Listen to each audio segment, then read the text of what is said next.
There we go. Yes. Hello. Hello. Hey, Sam.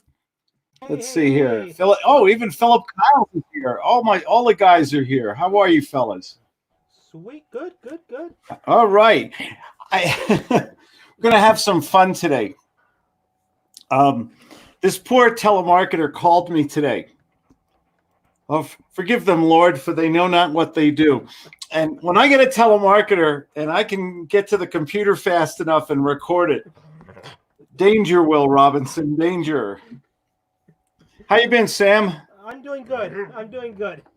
How about Philip? How are you? I'm good. Max, Okay. knock it off. Yeah, I'm hearing noise there. Okay.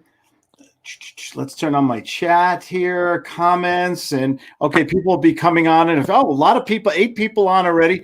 I'm starting off with a Bud Light with lime. I've got this video is a little bit long. It's about 10 minutes long, but it's pretty good stuff. I think you'll enjoy it. This poor fella called me up for home repairs. Okay, look at you, man. Oh, Mr. Kyle's all dressed up, got the tie on and everything. Nah, I'm at work right now. Oh, good for you, man. You look good. Thank you, thank you. I got the army. I had the army people. Oh, okay. They're going to hospitals. Oh, nurses and doctors and things like that. Yeah, Oh, well, yeah. good. Well, thank you for what you do, man. You could, things better in New Jersey now. It's curving down. It's curving down. Well, we're gonna have a Bud Light with lime to your health, okay? Really? Here you go. It's a good beer.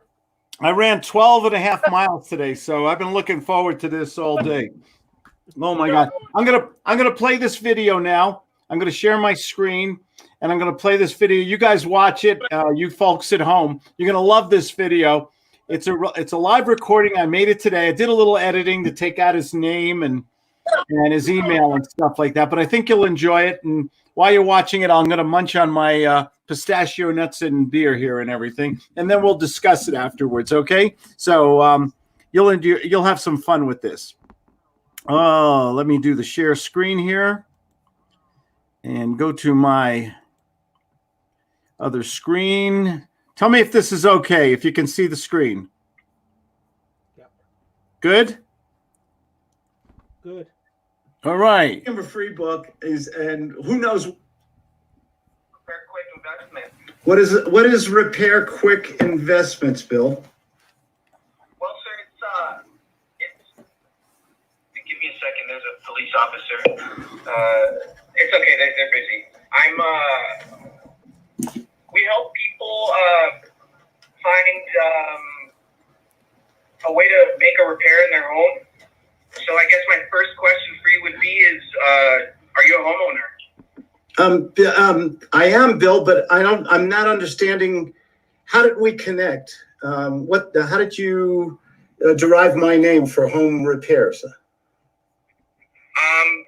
It's based off of a system that we have here.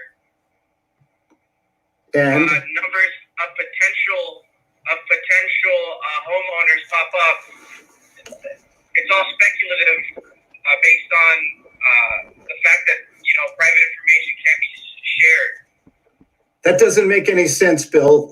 So you just call people sporadically for home repairs? I mean, what repairs are we talking about? Well, any repair, sir. If you don't feel comfortable speaking anymore, we can hang up. Oh, did I say something to upset you? No, sir, not at all. No, I'm very interested. I'm just curious. You sound like you're mad at me, though. Tell me what I did wrong. I'll apologize. No, you did nothing wrong, sir. Oh, because you wanted to get off the phone with me and tell me, how can I help you today, Bill? Tell me, what are we looking to do here? You must be calling me for a specific reason. No, sir. It was, if you're not interested in the home repair, then What repairs, Bill? What repairs? I have a big home here. We always do repairs. What repairs are you talking about? Well, it depends on what you're looking for. Window repairs, door, roof. How much? Name it. How much for a new roof? Well, that would depend on what you need. There's specific, tiles. There's many different prices varying on what it is that you're looking for. If you want top quality, that can range. Well, you know what? I'm not even allowed to give that kind of information out based on the fact that I'm just a connector. I don't know. What do you mean connector? Well, I can't give that kind of information because I'm not. Then why are you calling? Why are you calling me, Bill? I mean, you couldn't. Bill, do you do this for a living? No, sir. Currently, because of the coronavirus, I lost my job, and this is all that I could find. Oh, boo-hoo! So you're not very good at this, are you? I just started, sir. Okay. Look, You're not they making. told me to follow this paper with a bunch of words on it. And how's that? I don't. Oh, a script. So how's that working for you, Bill? I'm not following it. That's because it wasn't working. Oh, okay. So you must be making a lot of money, right? Well, they're paying me per connection. I haven't really connected many people. I've connected 3 people. That's not really anything. But Bill, do you live in California? I see you're a 323 area code. yes, sir. I do live in California. Okay. It's funny. You called me up. I'm a professional sales trainer. And based on what you're doing in this conversation, I mean, do you want me to tell you the truth or just sugarcoat everything? Well, sir, I'd like to know as much of the truth as possible. Give me your email. I've written several books on sales. And I think, sales is the $1 million skill. I work with a lot of people who make a lot of money because they're great at sales. They sell instinctively. They use the system and everything. You sound like a nice guy, but based on what I'm hearing from you, you're going to die broke someday. If you're not, I'd love to help you. Can I send you a free book just to help you out a little bit? Well, it won't cost you. It won't cost you anything, and I'll send it through the email, and it'll teach you how to sell better and make a lot more money if you like. Or I can leave you alone. It's your call. It's just a free book I offer to a lot of people. But you sound to me like a nice guy. You sound to me like someone who wants to make some money. But if you keep doing what you're doing on the phone, you're just going to get rejection all day long. Why do I feel like that? I don't know. Take a guess. You're a smart young man.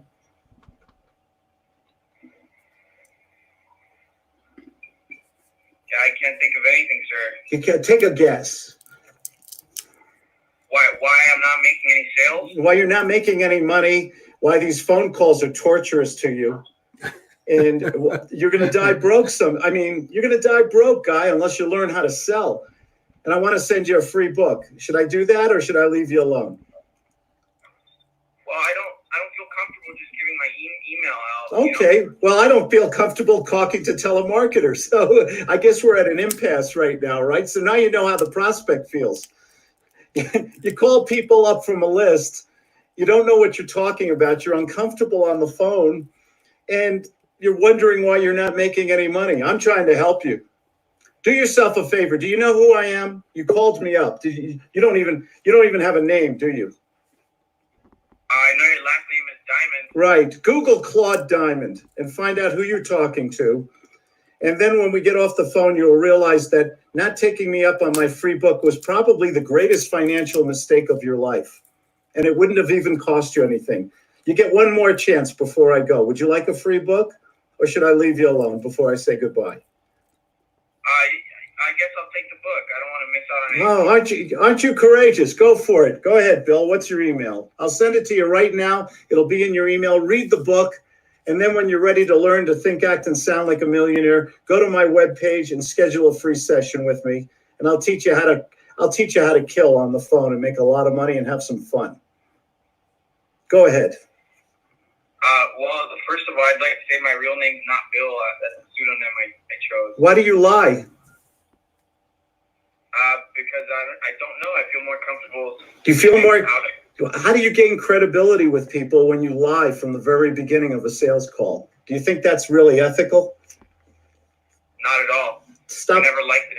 Stop doing that. Talk to people the way I'm talking to you, honestly and truthfully, and watch magic happen. Go ahead, Bill, or whatever your name is. Give me your email. I'll send you a free book. I'll save you $99. Okay. My last name is the email is. And I'll show you how to get on the phone and make a lot more money and not embarrass yourself like with what these people are making you do. It's not your fault. They're telling you the wrong way to sell. All you're going to get is rejection and frustration. You deserve better than that, don't you? I believe I do, yeah. Yeah. Sales is the $1 million skill. All you got to do is get on the phone, speak honestly, forthright to people like I'm doing to you right now. You called to sell me something. Now I'm giving you something for free. Who knows what may come from it? Makes sense, doesn't it? It does, yes. Hey, you sound like a good guy. I wish you well. I'm gonna teach you how to sell and think and act like a millionaire if you're smart enough to take advantage of it. I have to go now, Bill. You take care. All right, sir. Talk to you someday. Bye-bye. And that's what you do with a telemarketer. That's how you turn, pardon my language, turning chicken shit into chicken salad. You got to tell. Okay, I'm gonna. What, Sammy? Oh, Steve Aranda's here. How you doing, Steve? Great. How are you, Claude? Oh, and James is here too. We got a whole bunch of guys on here. What you guys? Let's start with Sammy. Sammy, any takeaways, comments, criticisms?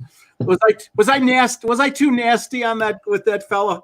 No, you weren't nasty. Matter of fact, you handled him very gently, but you were dead serious. And I think that's what he needed.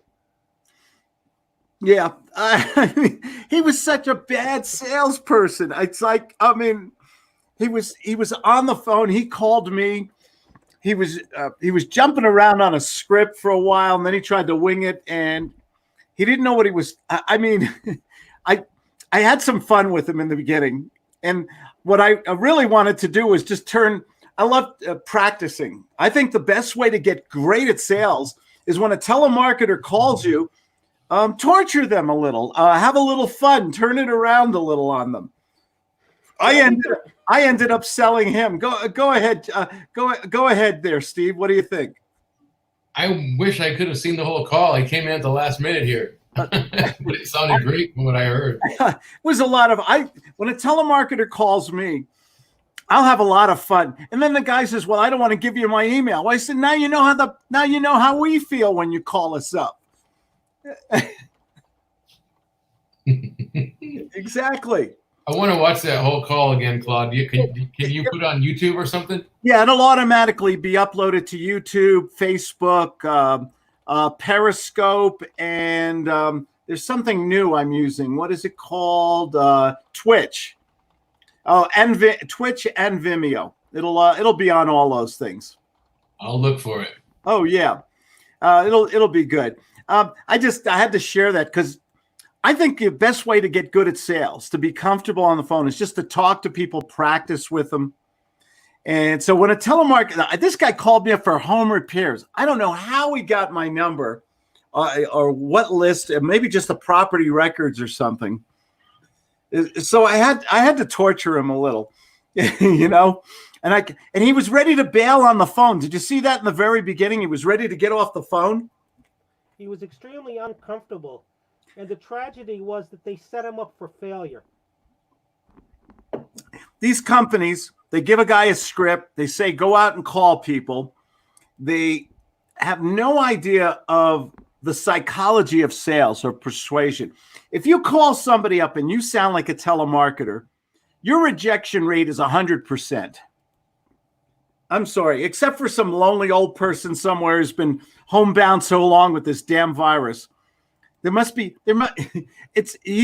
doomed to fail. How much rejection can you take in sales when you're selling like that from a script? I mean, how much rejection can you take? I used to run a telemarketing room when I was in my mid-20s, and you pretty much teach rejection. You just teach them to take it and take it and take it and take it as long as they possibly can. But we knew that your average guy would burn out usually within about 6 months, and they'd go and you just turn them and burn them. 6 months, 6 days, 6 hours. How can you get on the phone? Seriously. See, this is why I think sales, when someone loses their job, what do? They go into sales. Something goes wrong. They're not making any money. They're too uncomfortable. They leave that job. They go to another sales job and another sales job.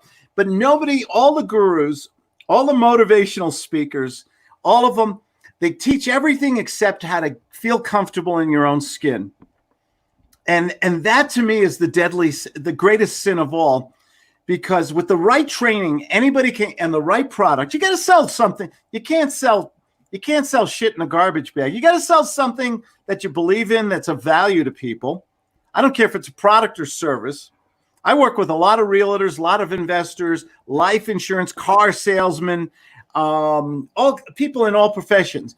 And sales to me is interchangeable. If you have a sales system and you understand the psychology of sales, and you're a damn good actor, you're a good thespian, you can be real comfortable and confident, man, you can make an awful lot of money. An awful lot of money. But this poor guy, to me, you get on the phone and do what this guy does all day long, man, you're just going to go home and get a box of tissues and cry and go to bed at 7:30. Or a bottle. Or a bottle. Well, speaking of bottles, we're having some Bud Light with lime tonight. Hold on, I'm going to get my drink. Go get your drink. You deserve a drink. Oh, you got an Arrogant Bastard shirt on. Good man. Look at that. That's one of my favorite beers. So we're going to drink my second favorite beer tonight after I get done. This is just a warm-up beer after this. Where's Max, Sam? He's over here sitting on the floor. Good dog. Sam has the most beautiful collie. We've got a whole bunch of comments here. We got my buddy Ralph Newton. How you been, Ralph? You never call your nephew. Good to see you. Glad you could join us. Who else is here? Hopefully, he just changed his life. Laughing out loud. You're right, Ryan. The thing I did with the guy, because I felt a little bad after a while. I was torturing him. And then I felt sorry for him. It wasn't his fault. That company just didn't teach him how to sell, how to ask questions. I even tried to make it easy. Oh, yeah, we're thinking of a new roof, just to see where it would go.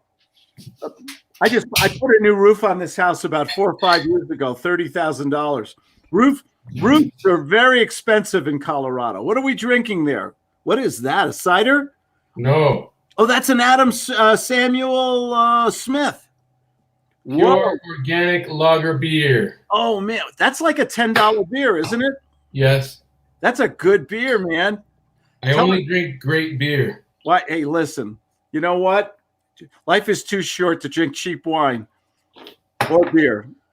I have a sticker from Stone Brewery, and it says, "Life is too short to drink shitty beer." I love Stone Brewery. Is my San Diego hangout. We had a big party there in January.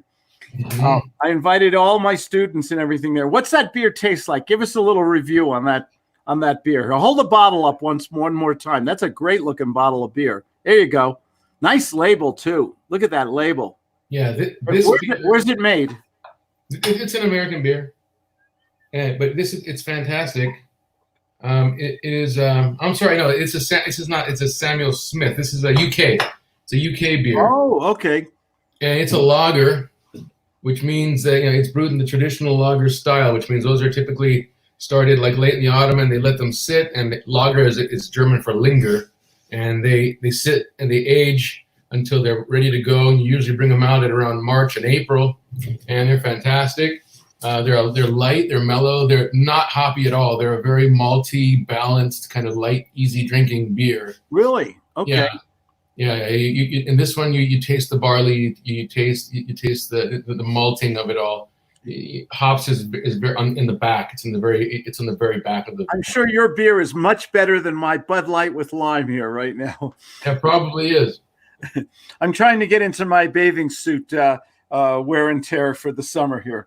Yeah. So the lagers are the thing that all the American big brews were based on. That's it. Sure. They took Coors, Budweiser, Miller, all of them. They were based on the European lagers that they mass produced for the American palate. So do you remember beer you're drinking with no lemon and a little more balls. Do you remember all the old beers we used to drink when we were in college or high school, for that matter? Truth be told, when we were kids in school, we used to go to a wino and give them money and say, "Hey, go in the liquor store and buy us a bottle of Roses wine." Oh God, Boone's Strawberry Hill. Strawberry Hill. Night Train Express. Night Train Express. So yeah, what's the price? 50 cents twice. Yes.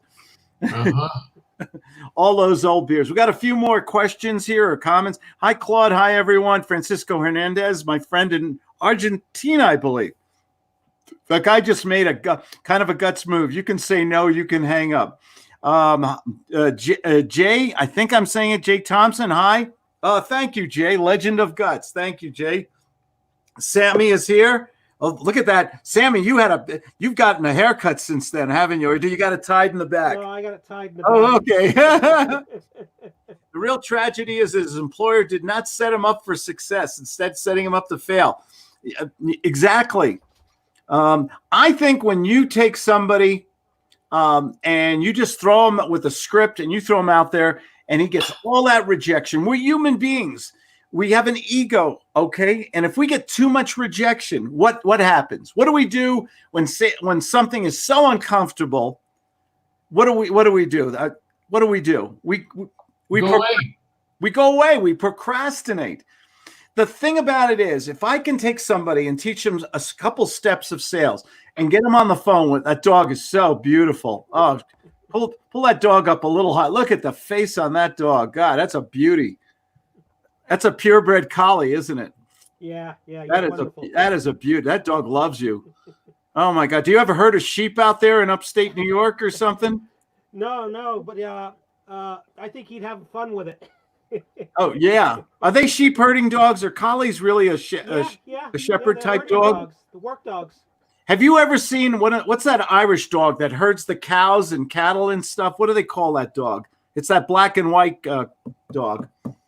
Have you ever seen a working ranch dog herd cattle? No, I haven't. It's the most amazing thing to see. This little dog will move a 600-pound bull and move him into the corral or into a truck or something like that. They're an amazing work animal, and they love every minute of it. Absolutely. Uncle Claude, make him sell the beer to us, laughing out loud. Okay. What do we have now? I just had Broken Skull from El Segundo Brewery last night. Have you guys ever heard of Broken Skull? I've never heard of it. It's from El Segundo, the signature beer of Stone Cold Steve Austin. All right. I'm going to try that Broken Skull. That is good. My favorite is the shirt Steve is wearing there. Arrogant Bastard, I think, is just that's from Stone Brewery in San Diego. That is one of the most brilliant beers I've ever had. A little high on alcohol, but boy, it's delicious. Absolutely. How about my Steve? Give me an update here in San Diego. Has Ballast Brewery reopened yet, or is that crazy governor still shutting everything down? Everything is still shut down. Is it really? I mean, is it really that bad in Southern California that you got to keep everything so closed up still? So my wife works at a hospital, and so we have a ton of friends who are nurses and doctors and therapists and all sorts of things like that. And most of them all kind of concur that it can be exceedingly bad, way worse than we realize. Because when you're in those spots, they're seeing it like really heavy, and they think the shutdown, most of them think that was absolutely required for a moment to sort of contain it. And most of them also think that a slow reopening is probably a good thing. But I haven't talked to anybody who actually works in those areas who thinks that we're overreacting. They think that it's probably about appropriate, because they're seeing a lot of sick people, really sick people dying. And they say their fear is that if those people are, if it's not contained, those guys are out and about in the world, then we have it kind of explodes. Wow. I'm in Colorado here, and Sam, I'll get to you in a second. I'm in a little ski town in Colorado. We we had 5 incidences, reported tests of 5 people about 2 months ago. We have not had an increase in over 60 days, more like 70 days, I think. Only 5, and we're in a big county. We're the size of Rhode Island, my county. We're way up in the mountains. We're an hour and 30, 40 minutes from Denver. We have nothing here. And I'm starting to see people are coming up to the mountains again. And the supermarket is fully stocked. It's in great shape. The liquor stores are doing a booming business up here. We have about 7, 8 little liquor stores. They're just booming. And the restaurants are doing sidewalk service. Yeah. I believe we're all hoping that they do it on a case-by-case basis out here. We're not New York City. We're not LA. We're just a little mountain town, and this town should open up. People should go back to work with all the health restrictions and requirements, of course. We had a large opening yesterday. Because we had everything shut down. So mountains were shut down, trails were shut down, parks were shut down, everything. And they're now as of yesterday, tons of campgrounds and beaches and trails opened up again with social distancing measures in place. So you're supposed to stay 6 feet apart and wear masks and things like that. They ask that when you hike, you hike in groups that are limited to your household, so that you're not mixing too much yet. Yeah. Sammy, how's things in upstate New York? They just opened up certain sections as of yesterday. Things like factories, warehouse, retail, curbside delivery. Downstate New York is still shut tighter than a drum because they're still seeing a lot of cases. Everybody's basically taking a wait-and-see attitude for it. Do you think we can make the controversy that's going on in the country is the federal government should set one standard for everybody? I think it should be. I think I like it with the governors setting the standards and then letting the individual counties and towns make decisions. I don't think you can macro manage the whole country under one policy with this thing. Yeah, I think I kind of agree. The Constitution gives that power to the states. Yeah, I like in California, where you are, Steve. I mean, there's some of the desert towns out there. They probably have nothing going on right now. Although we got in Joshua Tree, for example, right? Palms, they don't want people going there, and they have no cases, nothing. But they don't want anyone out there because they only have one little hospital with a few beds. And they figure it could easily get out of control. So they're like, we're not experiencing it, but still keep away. Because if they do, they're done. Yeah. Oh, here's an old friend who's joining us. David, how are you? Hey, hello, I'm good. David, you're in Virginia, as I recall, right? Central Virginia. Central Virginia. Give us an update. Give us the report on Virginia. How are things opening up? Are things getting a little bit back to normal, or is it still crazy lockup time? Well, Virginia's a big state. So we got Northern Virginia, which is still in the uptick. So they're in lockdown. And then Richmond is still in lockdown. But where I live in Charlottesville, they opened up as far as salons and parlors and restaurants that have patios can do 50% capacity. So a lot of cars on the street yesterday. Everybody came out. It was like 5 days before Christmas. It's like, where's everybody going? I don't know. I think I'm in a little mountain town, and on the weekends, all the people from Denver, which has very strict requirements right now, Denver's still very shut down, and they're coming up here to the mountains because they can go on biking, they can go on the trails, they can disappear in the woods. Okay. The restaurants are still limited for service, but I think they're supposedly Memorial Day's coming on up here. Supposedly they're going to open it up with all new standards with the tables very far apart or outside seating and everything. The hotels and all the B&Bs and all that, they're all closed. They're shut down. And there's some locals up here say, you know what? We don't want the people from Denver coming up here because you know what's going to happen. A place that has no virus, what's going to happen when all these city people come up here? Absolutely. What do you guys think What do you think's going to happen what's going on with real estate? I'm I'm predicting that real estate is going to be flat or take a dip eventually.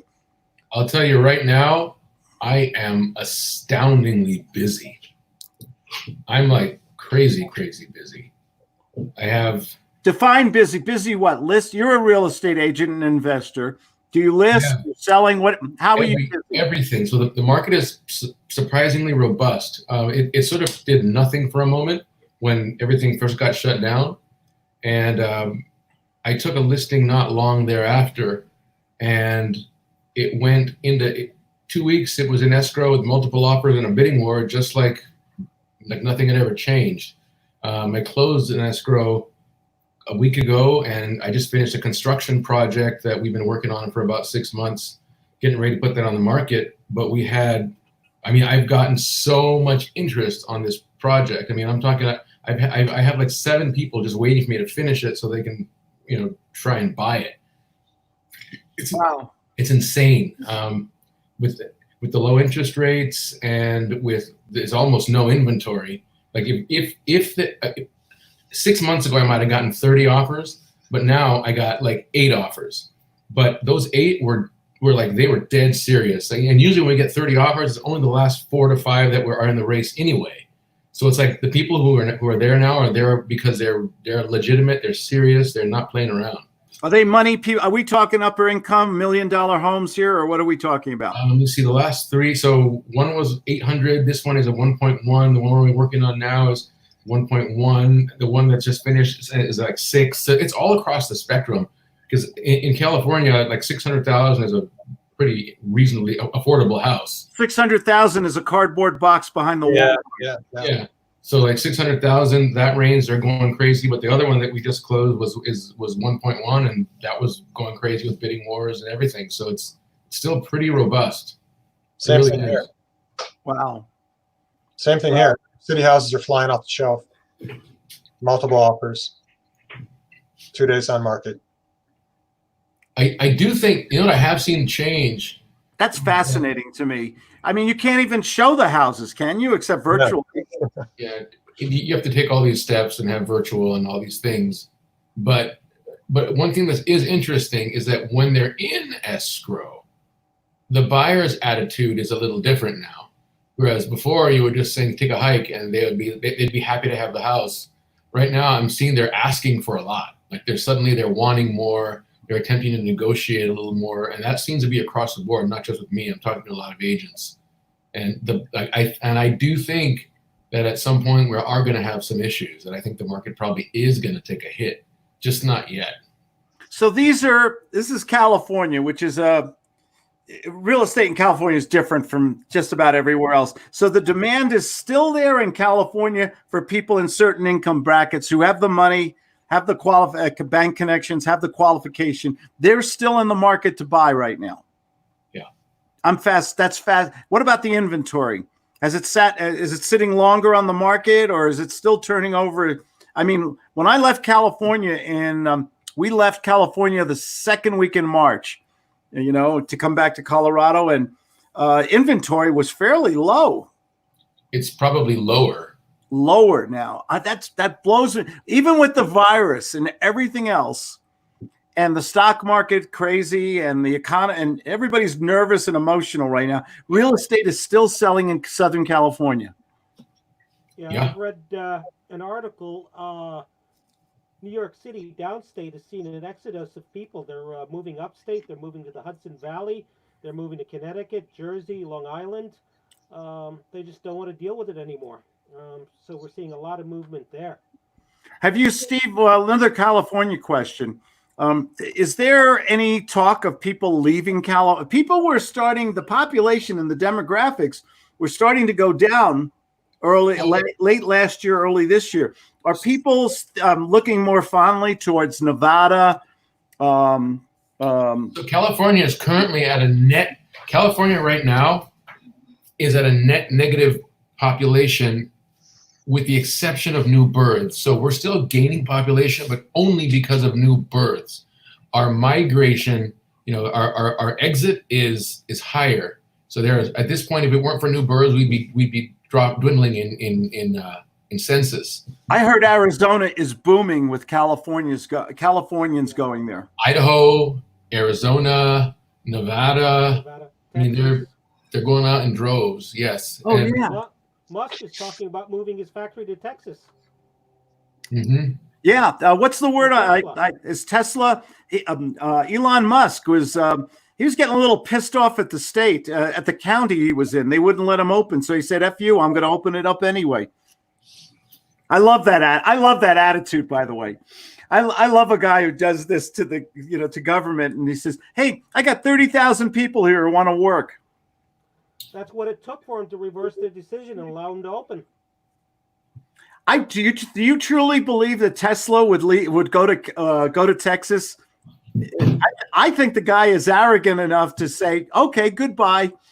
I think he would. And now he has Austin with all that think tank energy going in there that he can have at his fingertips too. Wow. Hey, Deborah Murray has joined us. Good afternoon, Claude and everyone else. Hey, Deborah, thanks for joining us. Open yourself up a adult libation. What else are we going to do during quarantine, right? I think some businesses like McDonald's, like liquor stores, I don't think they're supermarkets. I don't think they're hurting during all this stuff. My liquor store does pretty well right now. Oh my God. My son works for Safeway Albertsons Corporation. He runs a store up in northern Wyoming. He says they're doing Christmas numbers right now. It's funny. There was a market that opened up near the house, and it was really kind of a lousy market. Nobody ever went, and it was always half dead. And I was sure they were going to shut down soon, and then we got the shutdown. And man, they're doing more business in the last 3 months than they've done in the last 2 years. Amazing. Yeah. Steve, there's things I've heard about that LA County is going to give tenants a free ride for 12 months. They cannot be evicted for 12 months. What, do you know anything about that? They've talked about it. They haven't set a ceiling on it yet, but 12 months has been proposed. What is going to happen to California? Not only that, there was also a proposal where they said that they were going to try and get landlords to cut rents across the board, like to cut rents by 20 or 30%, some insane number. How can you do that to free enterprise?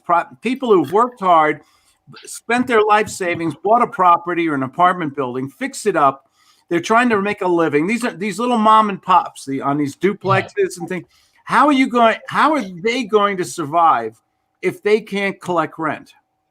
Well, clearly it's sort of one-sided thinking on behalf of these legislators, and they're not taking into consideration the big bad landlords, right? I have 4 units right now that I'm only receiving 1/2 of one rent on because 3 are not paying and one's only paying a half. And you have no legal recourse with these people? There are no evictions taking place right now.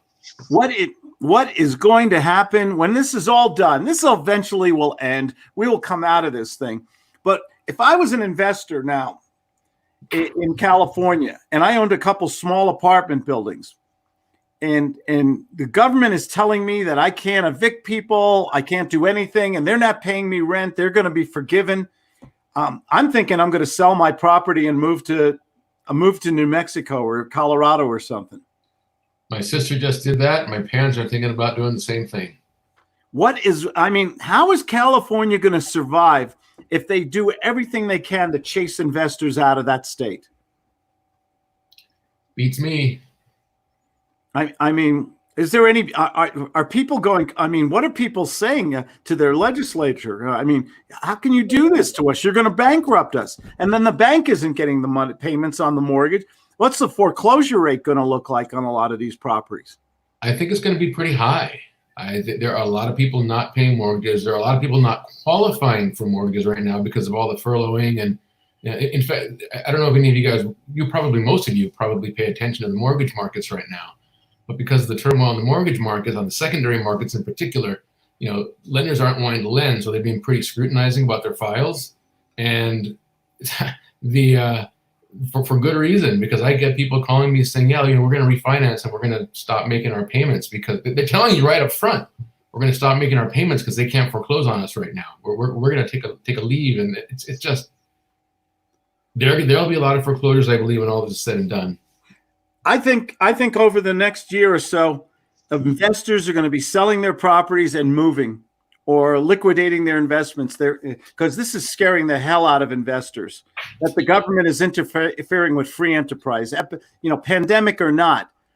I mean, where's the incentive to build housing or to build new apartments if you're going to punish people for doing legitimate business? No, there's very little right now. In fact, you guys pay attention to Bruce Norris.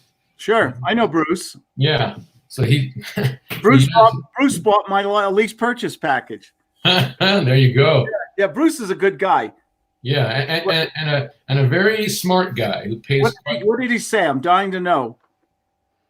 He's getting out of California for any kind of real investment. Really, his whole business is in. I forgot where he's. It's Orange County or something, isn't it? He moved to the Inland Empire. Okay. But he opened up a whole separate division in Florida because he sees the last few years he's been gearing up towards it, but now he's basically saying that when you start to pay attention to growth, when you start to pay attention to the business climate, to tax benefits, to almost any economic indicator that would sort of give you an idea of your likelihood for success, California, of all 50 states, it's like they've fallen to. They're usually number 50 or close by it, whereas Florida is number 1 or close to it. So he's shifting a lot of his energies and efforts into Florida, and he's driving people there, helping them to build houses, to buy investment properties, because it looks like they're poised for a lot of growth. Whereas here we're toying with some difficult things here that could get real bad. Florida to me has always been cyclical. It's like a roller coaster. Florida is always boom and bust in Florida. It's never, it just seems to have, they get a hurricane or there's an economic crisis. Florida usually goes right down, but it always comes back again. The Northeast people love Florida in the winter. You should talk to Bruce. He has a pretty compelling argument why you got to go. Yeah. I love Southern Cal. For me, the winters in Southern California were always the best. But Claudia and I went into Vaughn's a couple months ago in San Diego. There was no bread. There was no milk. I mean, and this was in early March. And I said, this is nuts. I've never seen this before. You know what a Vaughn's looks like. The aisles are monstrous. There was not one damn slice of Wonder Bread in the whole damn bread aisle. There's still no toilet paper. I don't know why. Really? You're in here. I got to tell you something. Here in Colorado, toilet paper. We were amazed. They had a shelf full of hand sanitizer, the big bottles. One per person, the limit. Toilet paper you could buy a 12-pack or whatever. We have that. Paper towels. We have rubbing alcohol. Everything except this is gold. How would you like to have a truckload of this and sell it door to door right now? Clorox wipes. This is the only thing they don't have right now. Plenty of meat. Do you guys have meat in your supermarkets? Mm-hmm. I heard there's meat shortages around the country. We have everything. We have beef, pork, chicken. Everything is. It's been slim pickings. Really? Yeah. Really? How about for you? How about for you, Steve? Plenty. David, what do you got in? What's Virginia? Plenty of food. There is, but there's shortages. People are buying up a lot of beef, so the racks are pretty much empty. Are pretty much empty. They're still hoarding. They're still doing the hoarding stuff, huh? Yes. That's interesting. We stopped doing that here. Yeah.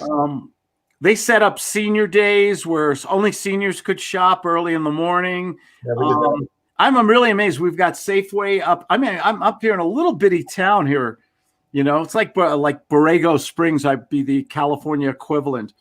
And plenty of everything right now. So it's kind of funny. That's why I think a county, state by state, county by county, town by town have to make their own decisions. Makes sense. Yeah. I don't think you can, when you're making a decision for your whole country or your whole state, I think you're shortchanging these small communities that, frankly, there's Wyoming and Montana literally have none of this very little of this virus problem. Yeah, we're too huge to have a single policy that fits everybody. Yeah. I used to live in Italy, and I understand why it was the way it was, because you are on top of each other. I mean, literally, like. Is that why Italy had so much trouble? They walk everywhere, but they're walking on narrow sidewalks. Everyone takes a bus, and those buses are jammed with like 50, 60, 70 people sometimes. You ever ride a New York City subway? Yeah, it's like that, right? And notice they're having trouble too. The contact is just it's such a higher level than in Wyoming, right? I mean, there's no comparison. And how can you have the same set of guidelines for some place like New York City or Florence, Italy, that you would say, I don't know, in Big Sur? It's just so different.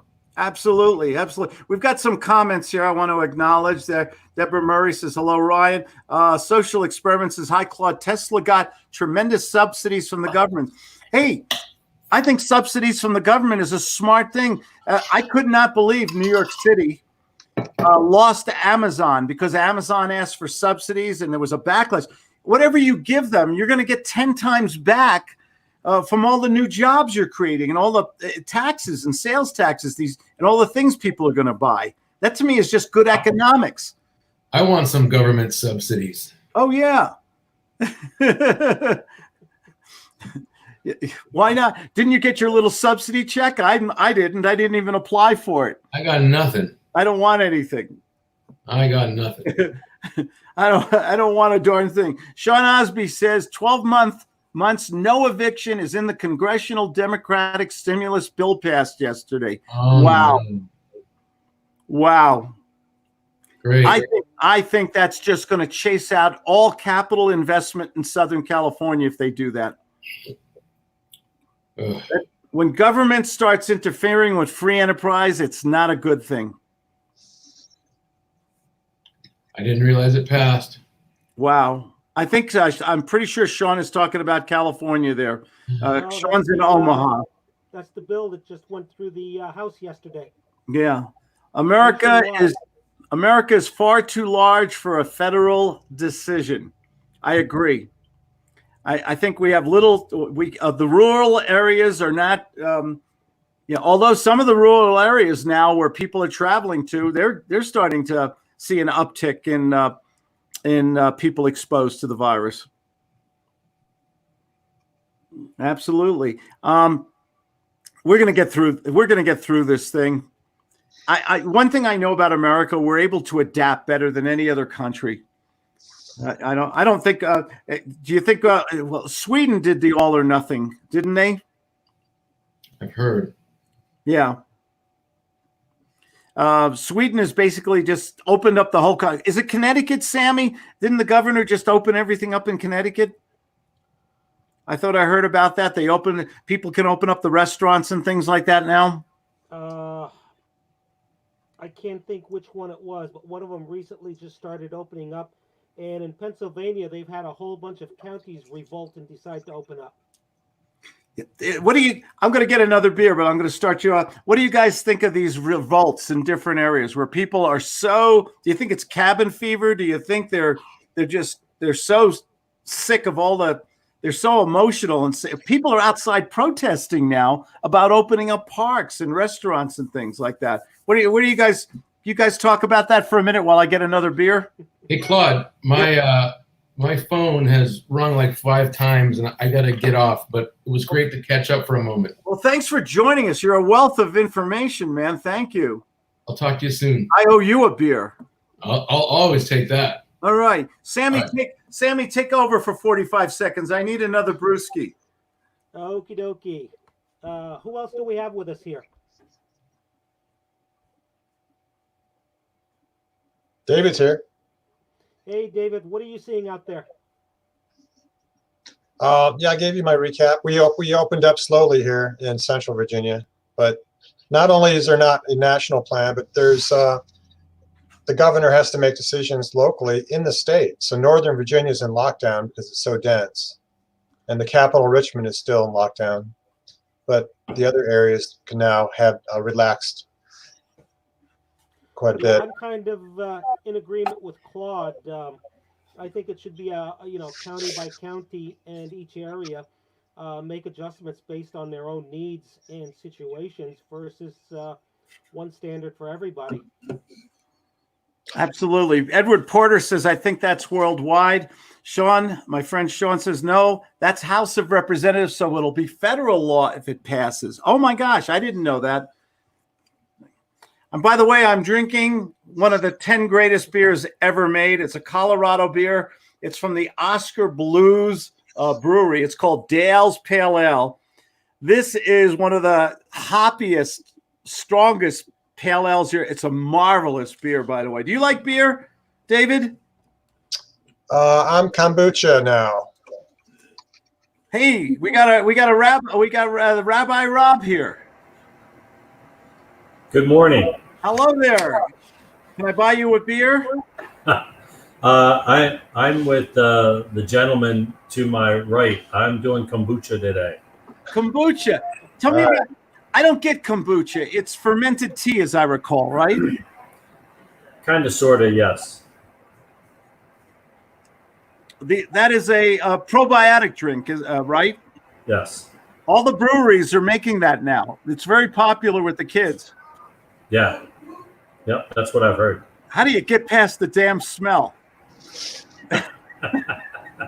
Choose a different flavor. That's Okay. right. Yeah. Yeah, I had one yesterday with pomegranate in it, and you got peach and mango, and I guess so many flavors to add to it. Oh. Well, I'm drinking a wonderful pale ale here from Colorado. Colorado has some great breweries and everything. Rob, where do you live again? I'm in the far northeast corner of California, in Modoc County. Okay. So we kind of made news in California because our county sheriff and the Office of Emergency Services said we were going to open up regardless because we've had 0 cases. And so we're one of 3 counties up in the far north state that has had 0 cases. And so, there's been some pushback from the governor, but overall we're not 100. We're open for business. It's not like 100%, but we're open for business. Some of the small mom and pop shops have been opening up, and hairstylists, and the barber went back to business about I think 2 weeks ago, and he said he's doing like 40 heads a day. Wow. So are these people reckless? Are they patriots? Are they just too much cabin fever? What what's your take on this? That these little communities are saying we're sick of this. We're just part of me loves the rebellious nature because we're a country born out of revolution, Right. and I love that. Hey, this is our country, and we're going to do what we think is right. We're smarter than you politicians. Yeah, that's the problem. The other side of me says, you know what? Don't fool around with this virus, man. It could start right up in your community again and maybe hurt some people. Yeah, we had one potential concern, but that turned out to be negative. It was a guy who went out of state for the day and came back, and then he thought he had contracted the virus, and so he self-quarantined, and they went and tested him. He tested negative. And so I would say that it's not so much about being rebellious as just willing to say we're responsible adults and we don't need a government to dictate, what we're going to do or not do. I think that, like you said before, and then I got on here late. I didn't see your email till maybe about 10 minutes ago. But the thing is that we're responsible adults and we should be able to take care of ourselves. And I think that, that there is always some room for concern to take it serious. But you have to draw the line in the sand as to when there's an overreach right now. I have to disagree. There's a movement right now to challenge authority, to challenge experts, and then to say that we're responsible. We're also a democracy. Our leaders are trying to make the best public health decision for us. Just, you got to take it in balance. Yes, I totally agree. There has to be a healthy balance. But I mean, to say that citizens in general are irresponsible, so the government's going to take full control, is a real overreach, in my opinion. And that's just my opinion. I think that ultimately, yes, there are some people that are going to be reckless. I mean, I just heard in the news, I think it was 2 days ago, it threw me for a huge loop that here in California, they're basically saying that if you break the law, they're not going to keep you in jail. And so they just posted this one guy got arrested 3 times in one day. Yes, he did 3 times in one day. He did 3 separate crimes too. Wasn't this the guy who broke into a house and everything like that? He supposedly attempted to steal a car, was arrested, booked, and kicked out. And then later on that day, he went and committed a robbery, got caught, booked, kicked back down the streets, and then he went and he successfully stole a vehicle, took the police on a high-speed chase. They caught him, arrested him, booked him, and then kicked him back out.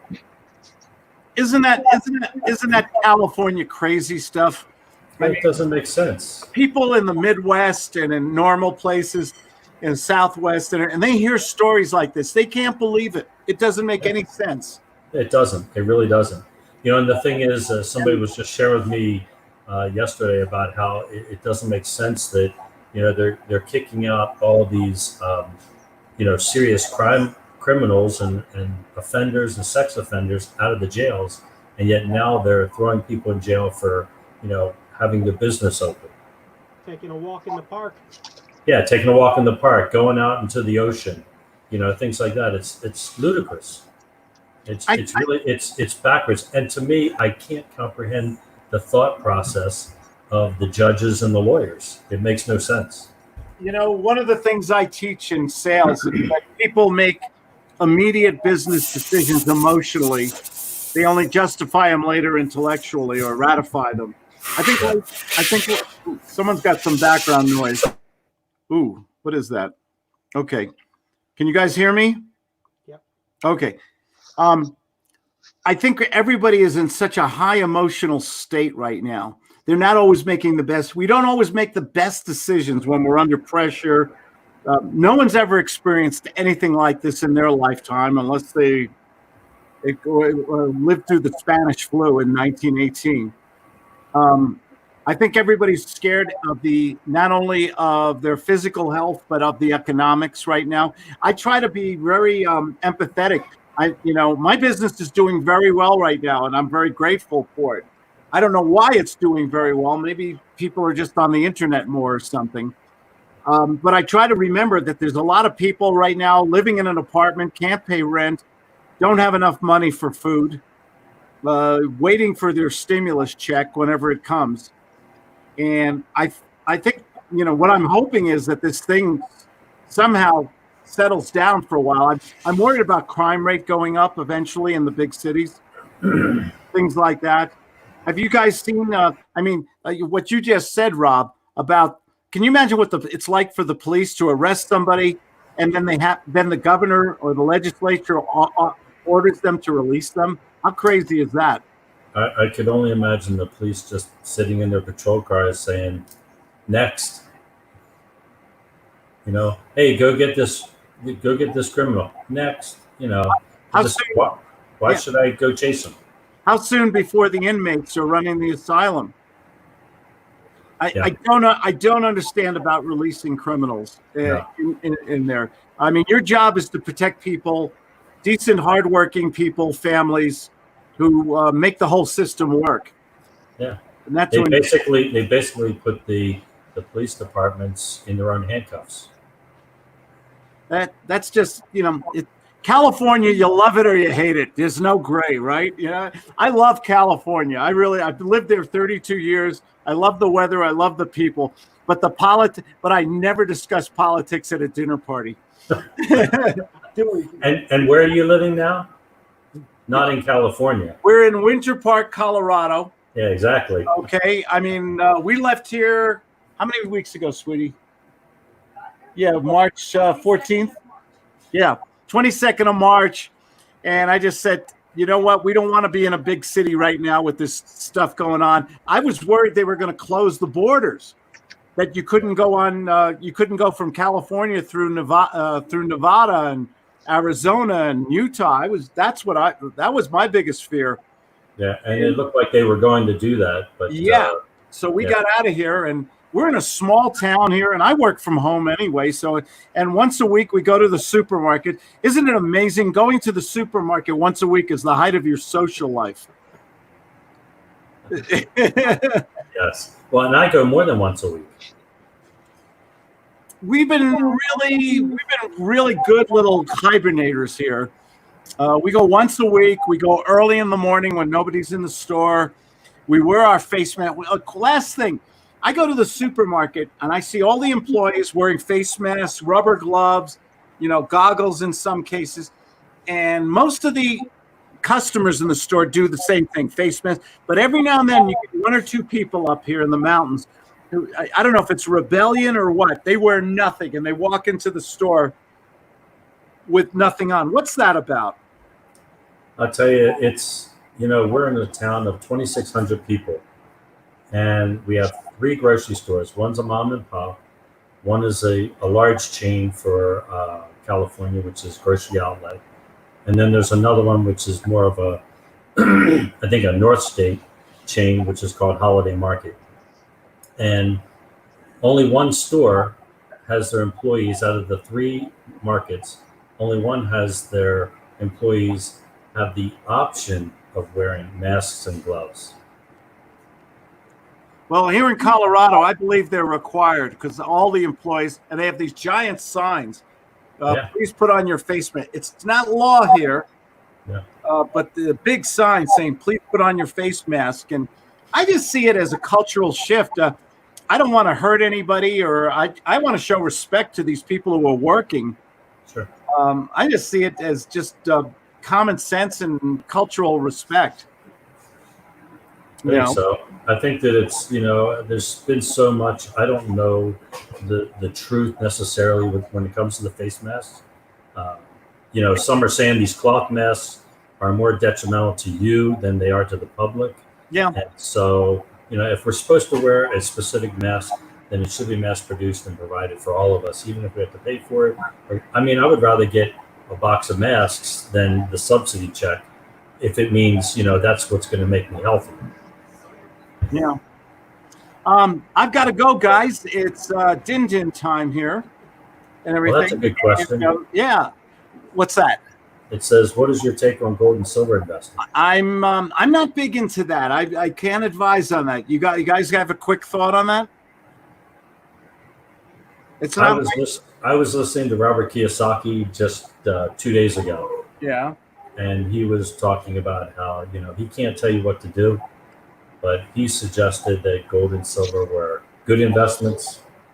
And he talked about the economic situation that we're living in today. So, precious metals have always gone up in value during times of crisis, wars, things like that. But they're very speculative. I've never been a big fan of Bitcoin or anything radical like that. Yeah, Bitcoin's going to be going through a halving, I guess, on May 20th. That's a big deal. Say again, I'm sorry? Bitcoin is going to have its 3rd halving May 20th. What is a halving? Anybody want to? It's kind of like a stock split, but it's different. Okay. Everything. There's opportunity. Yeah, Robert was talking about how the gold, silver, and Bitcoin. He says Bitcoin is more stable than the U.S. economy because it's not backed by any one government. It's not backed by silver or gold. It's actually run through a system that has its own checks and balances, and it's multiple computers throughout the world. Who do I complain to Bitcoin if there's an anomaly or a theft or something goes wrong? I don't know. That's a great Nope, question. that's the problem with Bitcoin. I don't recommend Bitcoin. It makes me nervous. I don't know. I don't know enough about it, and there's nobody I could call. So Right. we But got silver we know about. Silver and gold we know plenty, right? Yeah, silver and gold. And I think if you have a percentage of your investments in real estate and silver and gold and some blue chip stocks, I think there's balance, no all or nothing. Even probably a little Bitcoin couldn't hurt, right? Right. If you have discretionary income. I got to end this, guys, but I want to just go real quick. 25% rent reduction on multifamily was turned down on Thursday in California. Oh, good. Thank you, Chris. Inmates are already renting the California Assembly Asylum. Very good. That's right. Hi, Claude. Saw Bill Tan live on Zoom last Wednesday. Bill Tan is a good friend of mine in Los Angeles. He started one of the largest real estate clubs in Southern California, the SDCIA. He's a good guy. Gentlemen, thank you for joining me this evening. Bless you, Claude. Bless you guys. You guys have a great, safe weekend and everything. And take care of you. Thanks for all the wealth of information for all the people who joined us tonight. Take care, everybody. Thank you. Goodbye. See ya. Bye, guys. Thank you. Take care, everybody. Thanks, Sammy. Thank you, Max.